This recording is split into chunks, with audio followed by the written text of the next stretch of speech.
I'm going to sit right here. Is that okay? Yeah, it won't stay up, so maybe we can move. We can move some of this around. That'll be good. You think so? Yeah. Okay. Welcome, everybody. We're ready to get started here. Welcome to Mind the Gaps. You're going to be in for a great session here. It was a year ago, the MC2 session that we had. We were hoping to get this wonderful book everybody's been hearing about called Mind the Gaps. So how many have heard of that book or whatever? Yeah, so we tried to get it for everybody last year. It just didn't work out, some logistics or whatever. I was at a conference, met Dave, said, wow, you're the guy that wrote the book, and could you come up? So glad that Dave is here. Dave Wilson with Avant Ministries, has been a missions pastor for 24 years? 20-something. 20-something years in California now. He's serving with an agency, Avant Ministries, Kansas City, Missouri. But his heart is for the church. How does the church and agencies, how do we do this together well? And so Dave will be sharing with you some of that. But so he and his wife, Lorraine, they just moved to Kansas City less than a year ago, right? Or about that? November, yeah. So it's been very recent. But so we're so glad to have Dave here with us. I'm going to open in prayer and then just turn it over to Dave so he can just move forward. So pray with me, please. Father, we just thank you for the opportunity as the body of Christ to really openly let our guard down and openly ask you and the Holy Spirit to teach us how we can serve well together in collaboration and to be aware, Father, show us places that we maybe didn't realize were gaps that we need to fill. And Father, use Dave tonight. Anoint him and just use his experience and what you've taught him to together for us to be looking forward to how we can do this together and how we can do it better. In Jesus' name, amen. So, let's welcome Dave Wilson.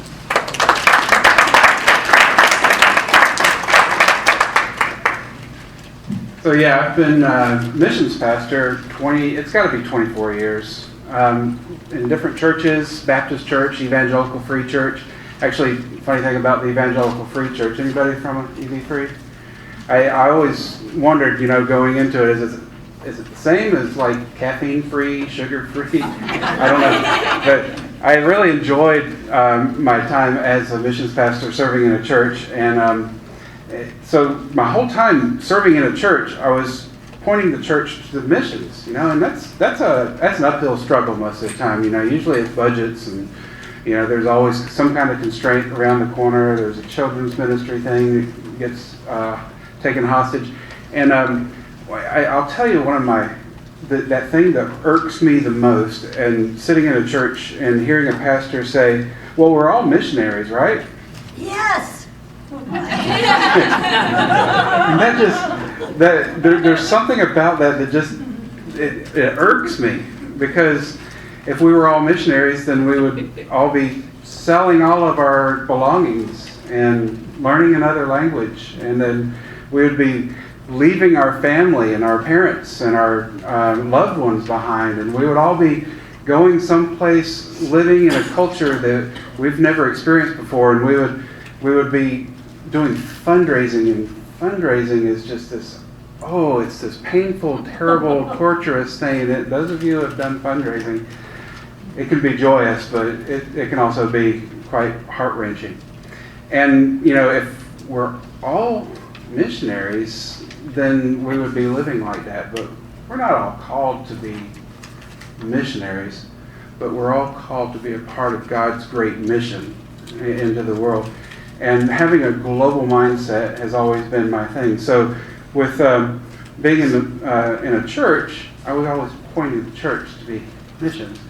And now, for the last 3 or 4 months, I'm in an agency, and it's all we do is missions. It's an amazing thing. I sit in my office, and there's a missionary that comes through town, and they stop off at the headquarters, say hello to everything, and we're all praying for them, and we see them, we hear their stories and everything.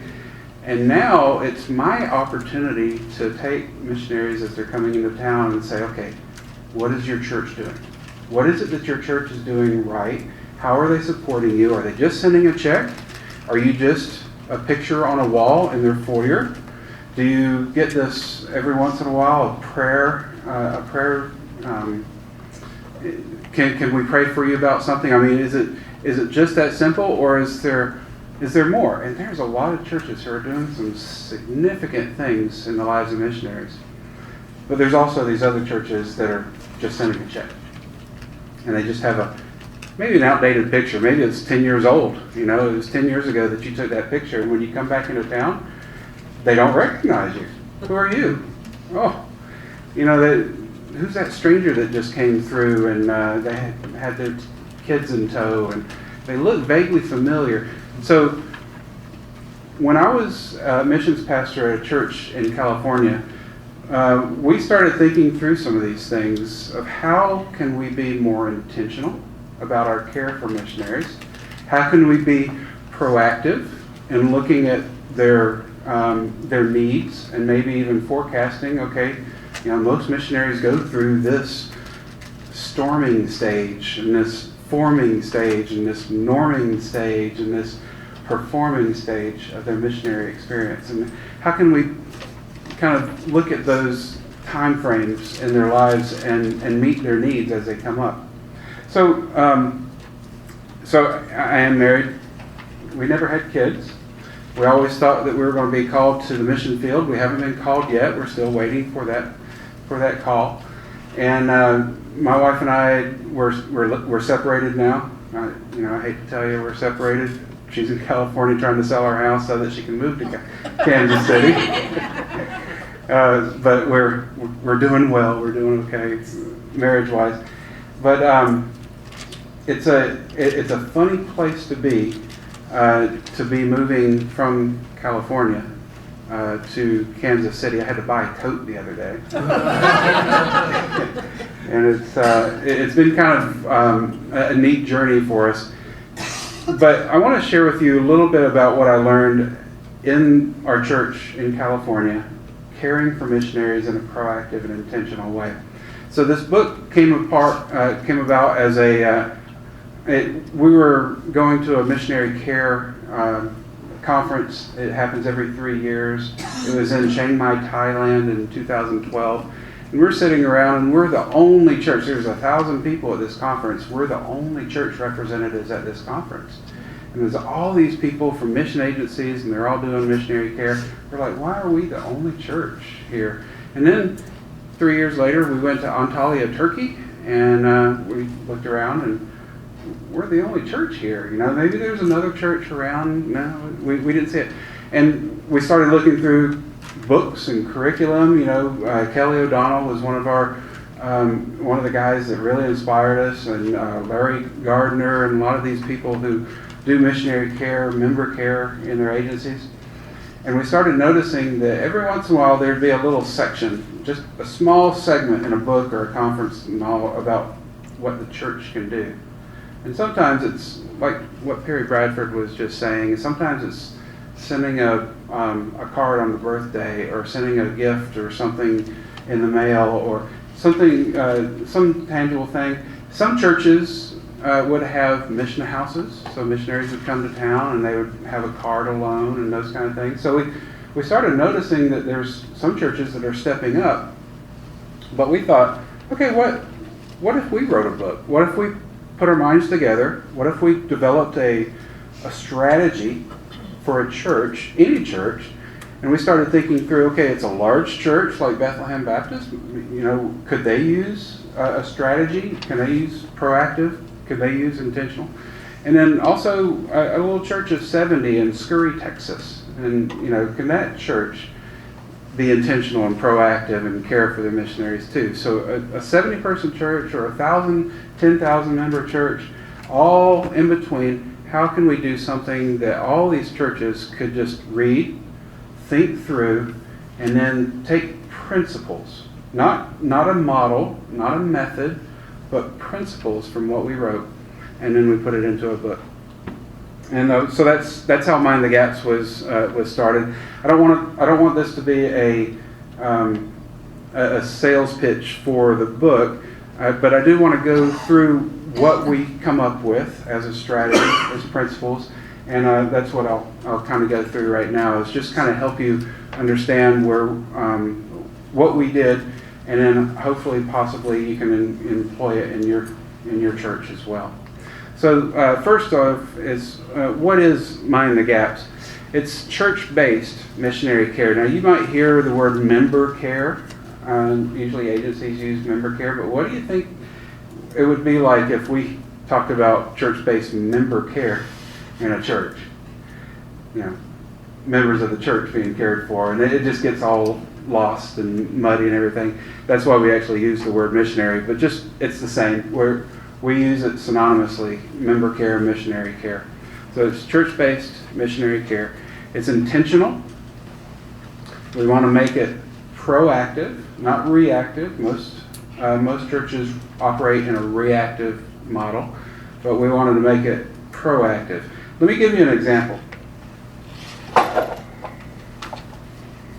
My first 6 months on the job as a missions pastor at this church in California, I had a team in conflict. They were in Morocco, and this team they had gone through some pretty rough times in Morocco. I mean, the Moroccan government wasn't very friendly to them, and they were doing some work with orphans. And one of the things that came up with this orphanage was that they started being accused of evangelizing. And it's illegal to evangelize in Morocco. And they were like, well, we're not evangelizing, we're raising children. You know, and they were very specific. They were doing they were taking orphans and giving them schooling and taking care of them. We had Americans, we had South Africans, we had all different kinds of people there.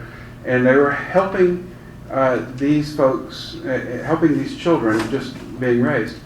Well, that team got in conflict, and it was because they were from different organizations. They're different missions organizations. They were from different countries. Not all the teams are from countries, but our people were from our church in California. There was people from all different countries there. And then this conflict had gone on for 5 years, and it just kept getting buried, and nothing was happening. They were in a compound. You know, it's a missionary compound, so they weren't like a team that was spread out all over the place. They were right there in each other's face on a daily basis. And, you know, people are people. You're going to have a fight. It's going to happen. Even missionaries have bad days, bad weeks, bad months, bad years. You know, there's times that everyone goes through trials like this. But it had gone on for so long that our missionaries were like, okay, we're sick of it, we're coming home. And I mean, I'm new missions pastor here, and I'm like, okay, wait a minute, don't come home just yet. So I want you to pretend you're in a charismatic church. You're going to shout out some answers to me, okay? So I'm Baptist, I'll accept it. So you've got this team. They're in conflict. What do? You're missions folks in a church, and it's Sunday morning. You find out there's conflict, and your missionaries wanting to come home. Shout out some things that you would do. Pray. I'm so glad that you guys said that first. That's wonderful. Okay, what else? Listen. Okay, listen to their complaints. We'll listen to trying to understand them and what they're feeling and what they're going through. Listen. Okay. Let them vent. And what would that listening look like? Now, you're not a pastor. You're a person on. You know, you're a member of a church. What would that listening look like? Just start with simple. Tell me your story. You know, let them. You know, set the pace of the talk to start with right there. Okay. Let them get started off, and then maybe you can direct more specific questions that you can hear from them. But let them start it. Okay. If we're new. Yeah. As they say. Maybe trying to give them a resource in conflict resolution for that team. Okay. Where would you find a conflict resolution resource? I'm not sure. Okay. Does anybody else know where you can get? Did you say? Well, I said Barnabas would probably be a Barnabas resource that International. would tell Yeah. you where you could, or we do know of several couples that run counseling centers on the fields that would be, I can contact them and get resources that they would be able to, they Okay. could personally help, could get a resource Great. or for the church to.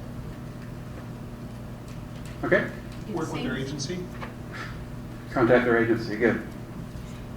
It seems like there's going to be a lot of different perspectives because you have a lot of different teams from different, so you almost have to have a team approach. Team Or approaches you're just thinking of your missionary.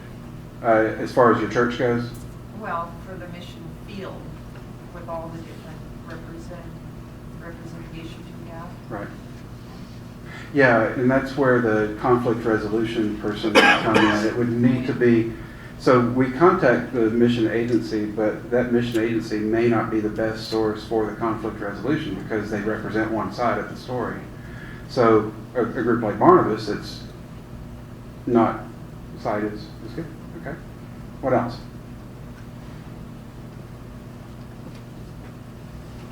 Go visit. Plan a visit. Good.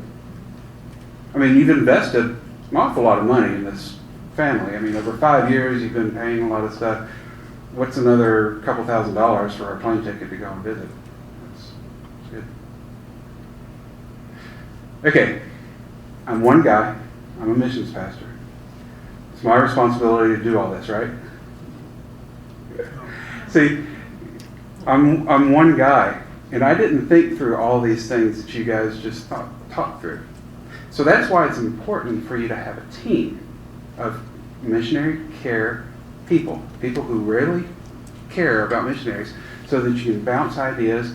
You don't know a person that does conflict resolution, but you do know a person that does it, and you're in contact with the mission agency, so the mission agency probably needs to be up on this, and so you're bouncing ideas off of each other. You're talking things through. You're thinking further ahead. You sit on a phone call or a Skype call or something, you're listening to them, but then you start thinking, I need to make a trip. So you forecast ahead. So, some people are thinking right here, right now. Some people are thinking a little bit further down the road. So that's the beauty of having a missionary care team, rather than just that one guy, that one person that thinks through some of these things. Now, in my agency right now, Avant Ministries, I'm the director for church relations. So I get involved when a missionary has problems, and we need to let the church know what's going on. We need to kind of communicate to the church and give them some information as we hear. But I'm also the guy that hears from the church.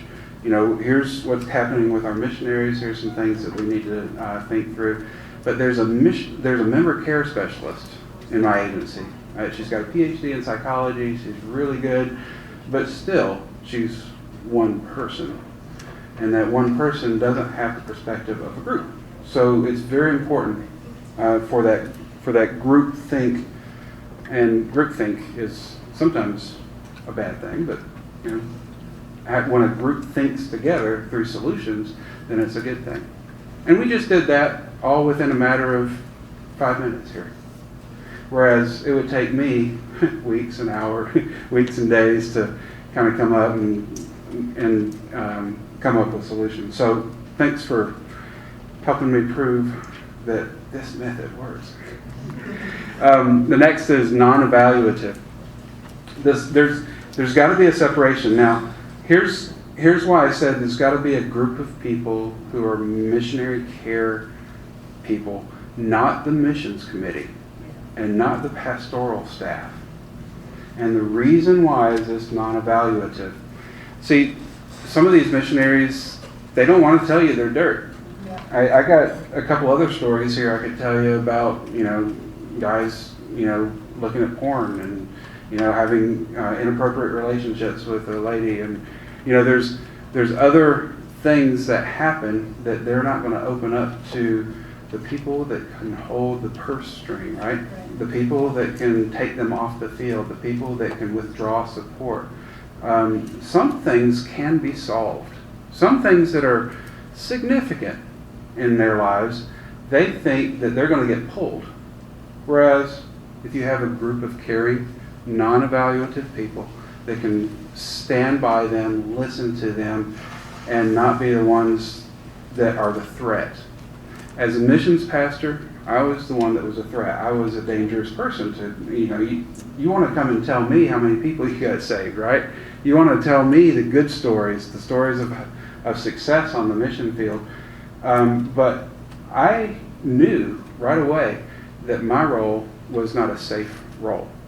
That I needed to have a group of people that were going to be safe so that my missionaries could be cared for in very helpful ways. And so I'll tell you a little bit more about my team as we get along, but there's people that you want to bring on to a team like this. Another part of the missionary care team that you want to put together is a relational partnership type group of people. You want it to be highly relational, not so task oriented. Now, the missionary, the agency, and the church all working together, partnering together, that's your goal. That's your hopefully end that you want to accomplish, that agency, the missionary, and the church are all working together. And there's a sense that there's so much more you can do when you're in partnership and when you're in relationship with people than what you can do by just doing tasks. Now, I had a missionary care team. This is their job. But we started doing a Mind the Gaps conference.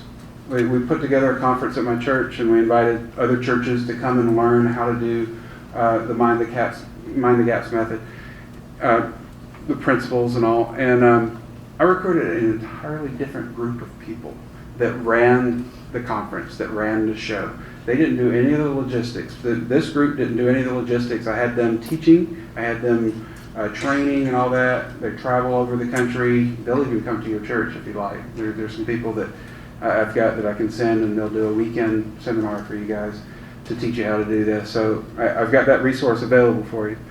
But this relation part is the most important part. Don't get them busy doing stuff. Get them busy doing the thing of relationship building. And that relationship building needs to understand there's a mutual differential. I do not like the term differential. It's hard to understand. So I have to explain it every time. If you have a different word that I can use in my presentations in the future, I would appreciate it.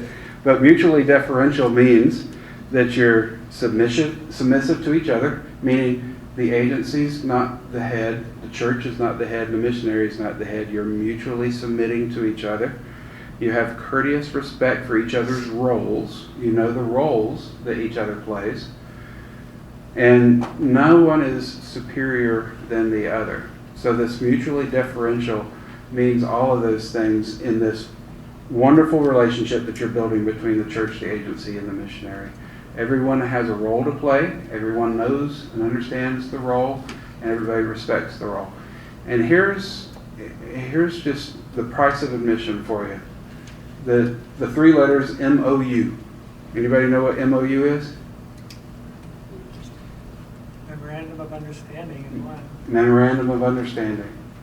Now, it's a business term. A lot of people use it in business and corporate and all that, but MOU is a wonderful thing for you to have for all of your missionaries with all their different agencies, because when we talk about gaps in care, we see that one agency might provide this for their missionaries, but this other agency over here doesn't provide this. And there's a gap. So one of our missionaries with team might be, they might have this, and this Pioneers missionary, this Frontiers missionary, well, they don't get that. So you're developing this memorandum of understanding between you as a church, your agency, and your missionary, and that way you're able to look at all of your missionaries. You're looking at all these things that their agency provides, and if this agency doesn't provide, let's say, retirement, most agencies are providing retirement now, but what if you, as a church, had a missionary that you sent out with an agency and they didn't require them to have a retirement? And I'm pretty sure that OM doesn't require missionaries to have retirement. have a retirement account. So what if your missionary is with OM and they go out, they're out there for 5 years, and you ask them, hey, how's your retirement portfolio happening? It's time for that checkup. Oh, well, we don't have a retirement plan at our organization. Well, you might have a financial planner within your church that can fill that gap. So there's certain gaps that are practical like that you can be filling out, and it's only until you have this memorandum of understanding, this developed sheet of paper that says, here's the gaps, here's the things that we can see that we can provide for you. We may not provide this for these over here with Avant missionaries, because Avant missionaries have a retirement plan. So that's just an example. Don't tell OM that I mentioned them. But I'm pretty sure I've got a buddy he doesn't have a retirement account, so I'm pretty sure that's the case there. Okay, why is Mind the Gaps needed? No, raise your hand if you have any questions, or if you disagree with me, I'm okay with that too. Okay, so why is Mind the Gaps needed? And I love this word outsourcing. I want to stop outsourcing member care to the agency. I want to stop this. This is irresponsibility on the behalf of the church. Because the church is the sender. The church is the one that has this Great Commission mandate. The church is the one that's been given the responsibility to send people out into all the world, to share the good news of Jesus Christ, to baptize, to teach. So it's the church's responsibility. The agency is a wonderful funnel. It's a wonderful tool to be used, but it's the church that's responsible for the missionaries. And we've lost that somewhere around. We've given it away, and I even say in some places in the book, I even say that we've been negligent as a church. And the reason that mission agencies exist today, some people would argue that it's because the church was negligent and mission agencies started stepping up and filling that gap. Now, right now, we've got a wonderful resource, which is mission agencies. I represent one. I like it. And the church, though, still, we can't delegate. We can't outsource. We have to accept that responsibility. Does anybody bring a Bible to this? If you have a Bible. Somebody can look up Acts 13, verse 1 through 3.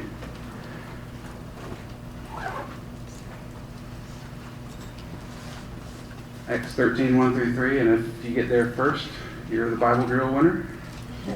In the church at Antioch, there were prophets and teachers: Barnabas, Simeon called Niger, Lucius of Cyrene, Manaen, who had been brought up with Herod the Tetrarch, and Saul.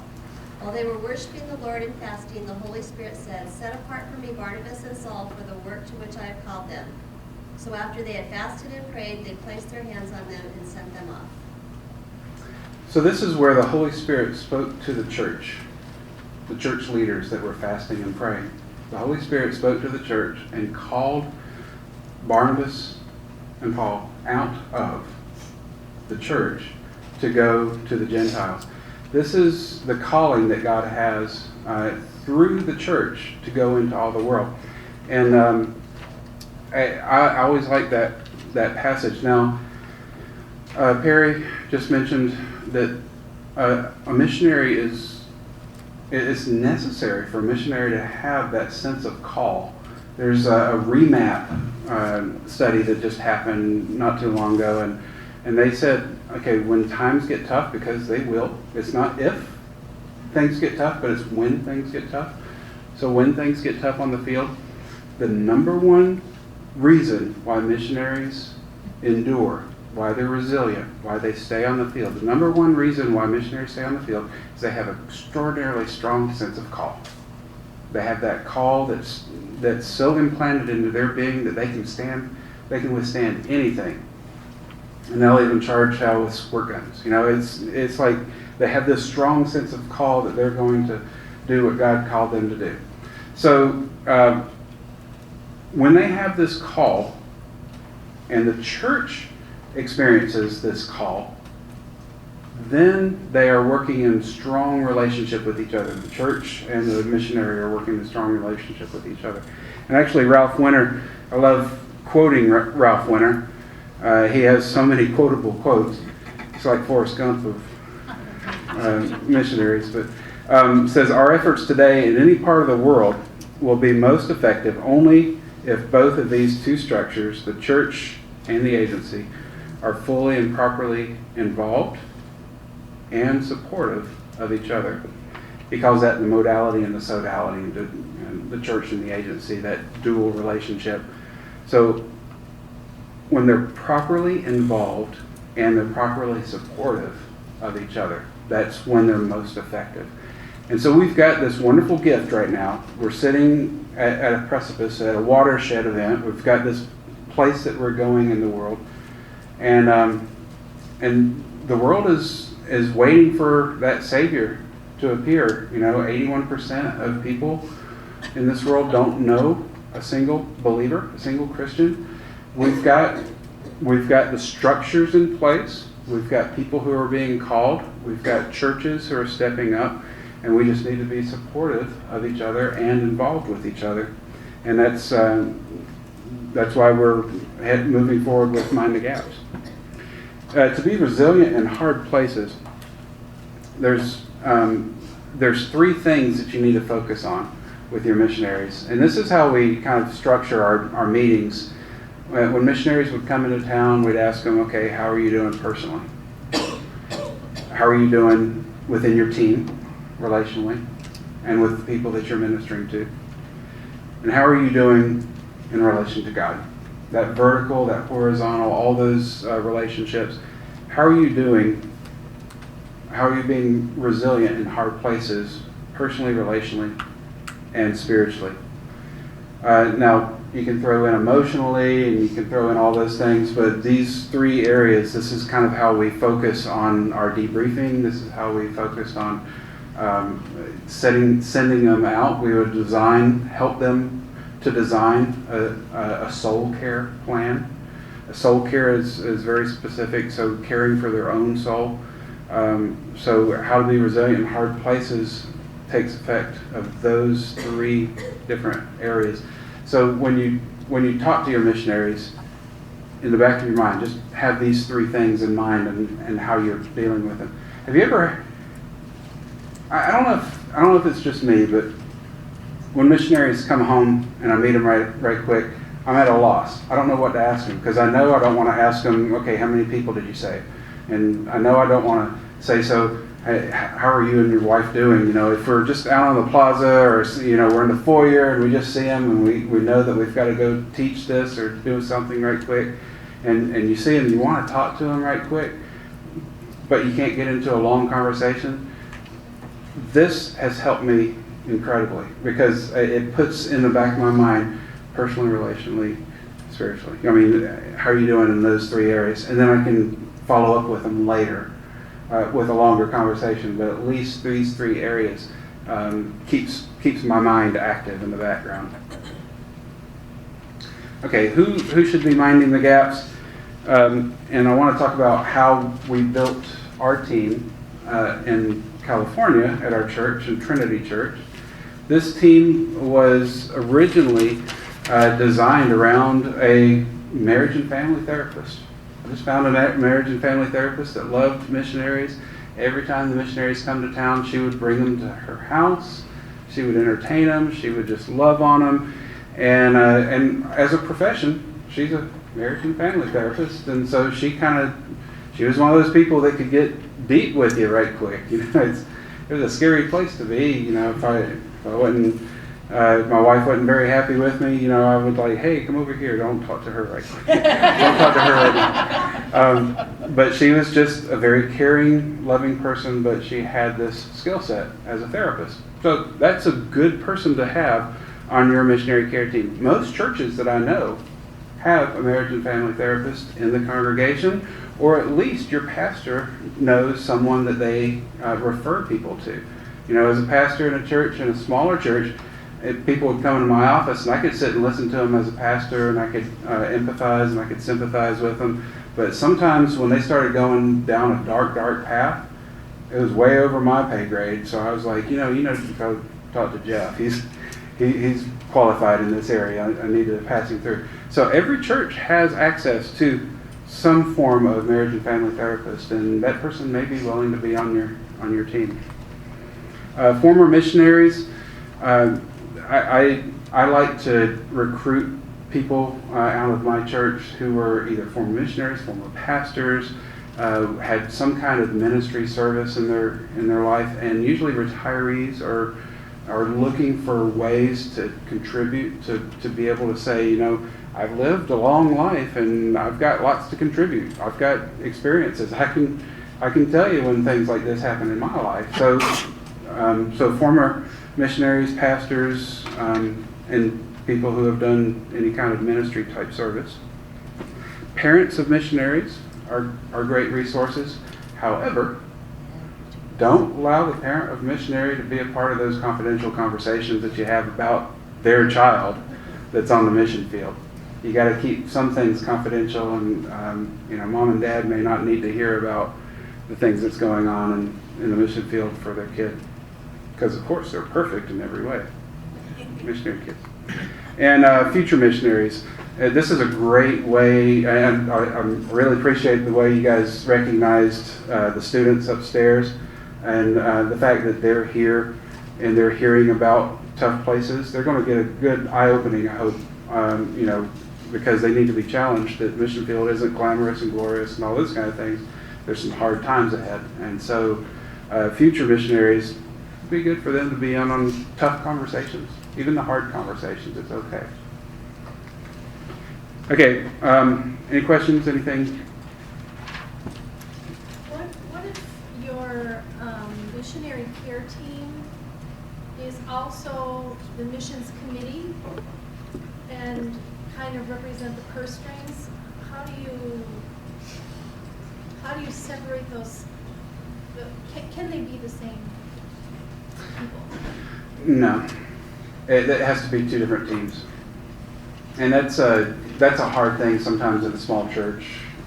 But yeah, it does need to be a very confidential group at least, and that's one of the things that we're going to get to is confidentiality. There's confidentiality policy, because what you're doing is you're guaranteeing your missionary that you're not going to talk, and it's not going to go to the pastor. It's not going to go to other people. So yeah, it's got to be a separate group, and a pastor can't be a part of it either.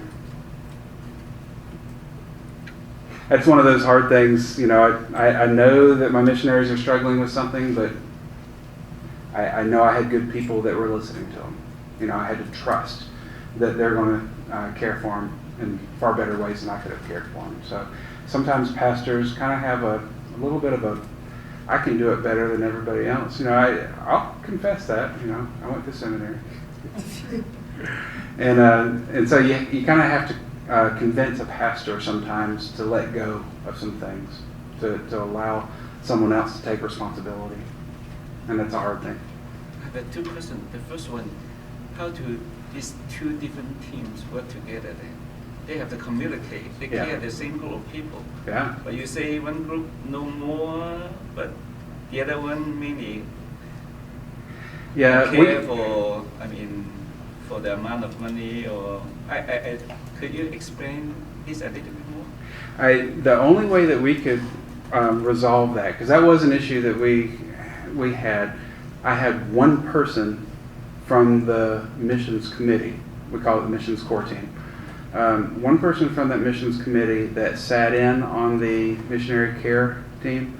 And this person was that's marriage and family therapist, so they know confidentiality. They know when to say something and when not to say something. So there needs to be some kind of active dialogue, communication between the two, but not with more than just one person. It had to be that one person only.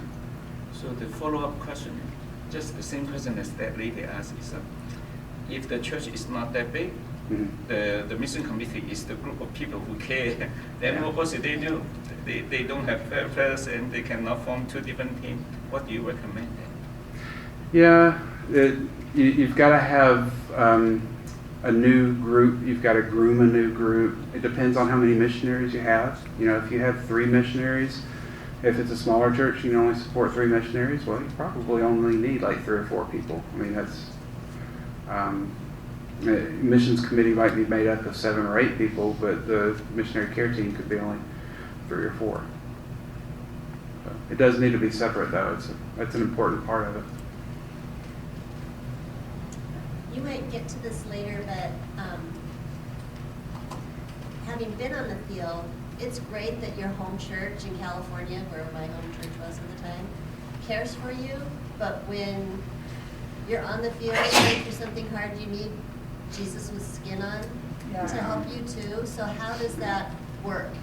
I mean, I understand the home side need importantly, but you're working with often, we were with an agency, so we were with other missionaries from that same agency, and we were supposed to help each other with member care at the same time, or we had people that had been on the field longer that were shepherd role people as well. So does this, how do you work together with that team?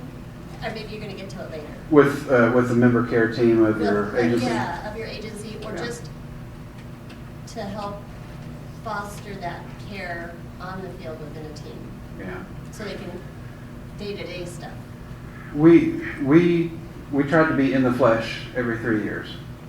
So either the missionary came to us and visited us at our church, or we were there on the field with them. And it wasn't for any kind of work project, but it was actually just a missionary care visit. So it was very intentional about that. Doing the Skype calls on a regular basis. We were there before the internet. Yeah. It's been, and you know, Skype is not HIPAA compliant, so if there's like a problem that you need a therapist on the field, you can't use Skype. So there's other methods for that. There's we always made sure that we knew personal relationship with that team leader. So if our missionary was a member of a team and they have a team leader, we also knew who their member care person was, and it's usually in a region, so like a North Africa region, and we also knew who their agency representative, whoever it was, either a church relations person or whatever. So, you know, we were able to stay in contact with them on a fairly regular basis. But that was all part of the responsibilities of the team. And you'll kind of read that in the book. There's responsibilities other than just, you know, debriefing and all that. Yeah. But Jesus in the flesh is a good way to describe that, what they need. That's a need that missionaries have. So. Okay, the philosophy of effective ministry. And now this is our purpose. You need to kind of wrestle with this. That what I'm going to show you here is what we came up with. But this is something that you, as a church, you get together. And at the end of every chapter of Mind the Gaps, there's like an assignment for your team to kind of wrestle with some things. And this is one of the first things that we did. Our purpose was to promote the well-being, growth, effectiveness, and sustainability of a church's career missionaries through meeting their physical, spiritual, and emotional needs. Oh, that took 4 months out of my life to come up with that one statement. But it's so important. It was such an amazing experience to just sit and hack out some of these things. And everybody had a different opinion on what this should say. And should it say physical, spiritual, and emotional? Or should it say, you know, but it's a wonderful time for your team to kind of get together and hash some things out. Make it your own. Sometimes different churches need it worded differently. You know, if your missionaries are doing church planting, it's a whole different thing than if they're doing human trafficking eradication, or if they're doing drilling wells in places. So there's different types of missionaries have different types of needs, and different churches have different types of needs as well. Our core values are very important too. This was another 3 or 4 month process. Care through grace-oriented relationships, awareness of gaps of care not met by their agency. So, oh gosh, it's an amazing process to call up an agency rep and say, hey, I'm from such and such a church. Our missionary is out there on the field, and I want to talk to you about how we can be a part of. I mean, you'll hear screams and yells on the other end because an agency person finally got a phone call from a church that really cares about the missionaries. I mean, we're jumping up and down doing hula hoops and all this kind of stuff in the background. So it's an amazing thing to have that conversation. But you are going to discover that there are gaps, and it's okay. You just need to know what they are, and that way you can fulfill them. Promote the congregational awareness and involvement. So my missionary care team, some of their responsibilities were to get small groups to adopt missionaries. And so when those small groups would adopt a missionary, they got to know the missionary. It's more than just that outdated picture that's on the wall. It's a small group that actually met on a weekly basis, and they prayed for these missionaries. They got to hear their prayer requests every week, and they knew what was going on in their lives and how they can pray for them. And so part of the responsibility of the missionary care team is to get that congregation involved as well. Not just to have this one small group in your church that is actually, that's their sole responsibility is caring for missionaries, but it's get the whole church involved in caring for the missionaries. And then encourage openness with the missionary through confidentiality. You've got to have the confidentiality in place before the missionary will even trust you or open up. And sometimes that's going to be tested early on. So here's some confidentiality pitfalls. We did struggle with some things because we had professionals, and professionals teach me. I went to seminary. I don't know HIPAA and all this kind of stuff, but we learned all this along the way. But there are confidentiality limits. There's legal, there's moral, and there's ethical. And there's a difference between all three of those things. I'm not going to tell you the difference. You're going to have to figure it out yourself. Approval.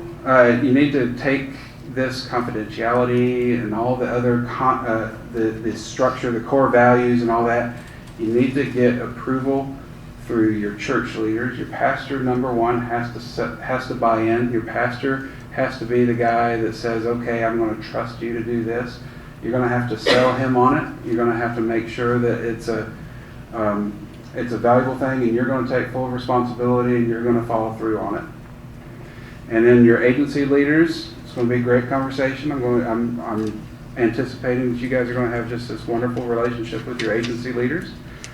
And your missionary also needs to sign on it as well. He needs to be, that missionary family that's on the field, they need to know that you're going to care for them, good or bad, and you're going to keep it confidential.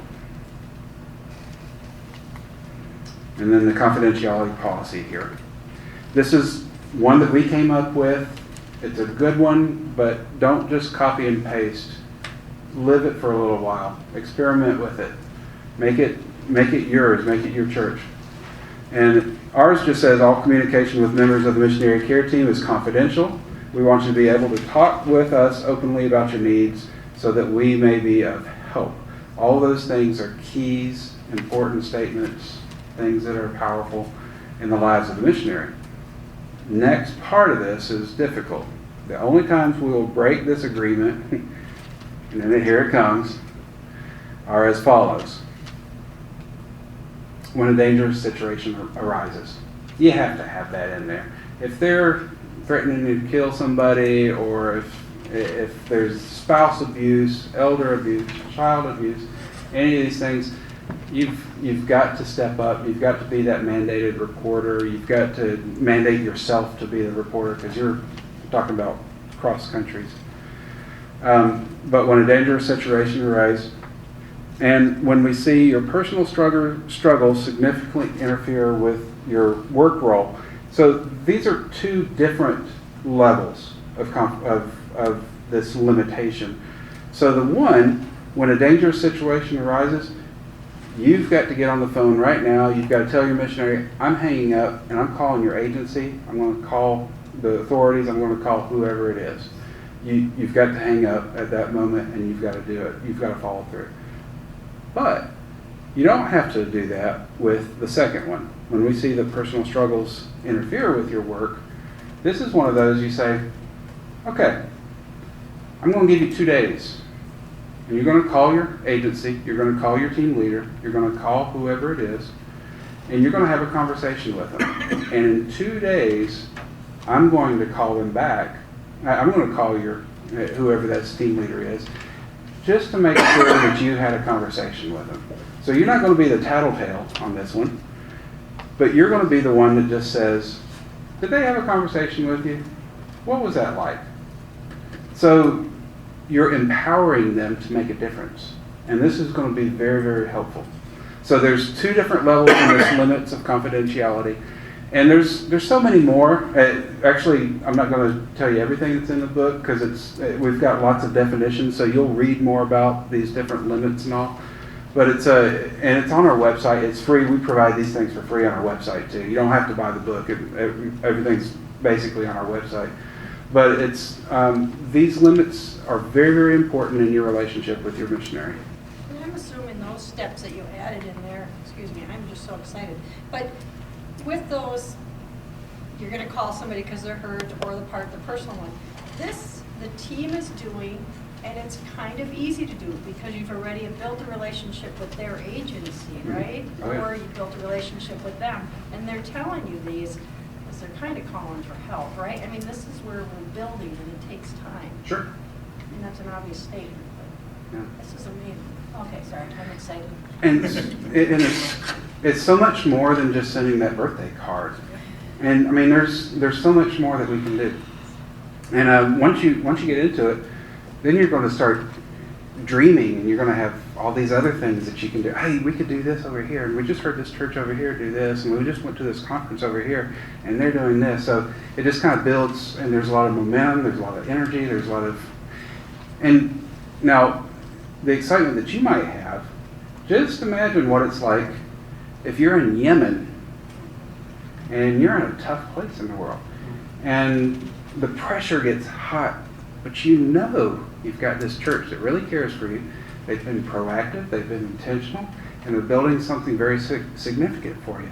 So if you can just imagine going through this process, how that builds that trust and what the gospel is going to have, what kind of impact the gospel is going to have in those areas. Can I ask you a Huh? question? So I've seen different models of how churches support missionaries too financially. Our church in California, they strive for 50% of every missionary support Yeah. annually because then they're able to come home for 50% of the year and be there and be invested in and invest in the church as well and get to know people. Other churches, like my current church, give a little percentage up to 20 or something of. So are you talking, this would be what you would identify as the sending church would be Right. doing this missionary care? Because you can't have 10 churches doing this either, with confidentiality stuff going on. Sure. So there is a difference between a sending church and a supporting church. We had missionaries where they were their supporting church. We weren't their sending church, but we provided the same type of care for even our missionaries that we were just supporting, Right. because they didn't have a church. Right, if they don't have another church Right. doing it, then you want to step in. Yeah. But, I mean, if all of us churches step in and do this, then Which we'll would be be able a- to divvy it out, right? Yep. Yep. That's a problem. And that's another layer, because most missionaries have 2.3 churches that support them. That's kind of the average right now. It's 2.3. Used to be 15 to 20 churches on each missionary that went out, but right now it's down to 2.3. I had a relationship with a missions pastor in Fullerton, California, and I was in Redlands, California, and then there was another one in Palm Springs. And all three of us churches, we supported the same missionary. We sent this one missionary out.